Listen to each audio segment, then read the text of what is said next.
So let's try. Maybe we do one more. So we got the point. Every time it says in our Siddur Amen, and plus it says between first and second paragraph of Shema, so you can answer Amen. Okay, continue. Number 2. When one is between the section Ben Chaperakim in his prayer, for example, he has arrived at any of the point delineated above, as you said above, right? It is permitted to say Amen to any blessing that he hears. Okay, exactly as we said. Okay, so let me just quickly say, see appendix of Kitzur editorial glosses regarding the cited Amen between Chabocher, Be'amo, Yisrael, Be'ahava. So and Shema. So actually in our Siddurim, and so it says that I think maybe Mishnah Berurah agree if I remember correctly. So right before the Shema Yisrael, so it's like when this blessing is finishes. Chabocher, Be'amo, Yisrael, Be'ahava. So you can say Amen, and now for sure it says Amen. You can answer. Okay. So and if I remember correctly, the explanation was like in some sense we just say so that those are two blessings before the Shema. In the morning or evening, that doesn't matter. Those are two blessings before the Shema. So they say. So how can you now? So how can you now break between the blessings and the mitzvah? So in mitzvah to say Shema. So they say it's like, if I remember correctly, Mishnah Berurah explained that it's like separate requirements.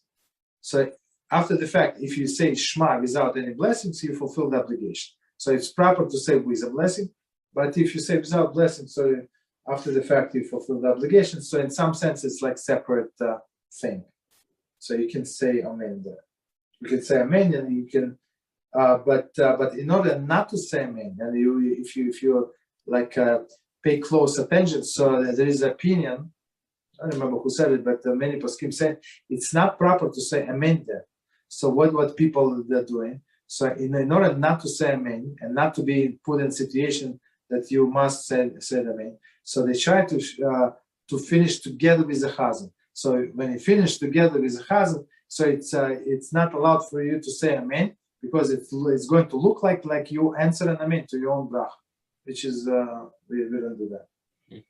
Shema blessing, you're allowed to say the whole day. Say it again. Shema blessing. No. Only until the proper time. Until the later Shema. Maybe until the latest Shacharis. Because as far as I'm not sure, because I'm not sure what Shulchan Aruch says, but as far as I remember, Rambam says you're allowed to say them the whole day. So 1 second, decline. Okay, sorry. All right. So continue. Let's try to finish up. When one is between the sections, Ben Chaperakim, in his prayer, he has arrived at any point delineated above. He's permitted to say Amen to any blessing he hears. Okay, we said that. Aruch HaShem. And he's certainly permitted to respond to Kiddusha, Kaddish and Baruch Hu in this section. Number 8. Mishnah Berurah writes that if one hears Kaddish, when he's between the sections, he may respond with Amen, Yehei Shmei Rava, and the following Amen. To the Amiran Be'almo. Okay. Sorry. So when meaning when he's in when he is in between the section and he hears Kaddish, so he can say Amen Yehei Shmei Rava, basically. Okay, so number 8 and Baruch Hu, of course, but he should not say Baruch Hu or Baruch Shmoi.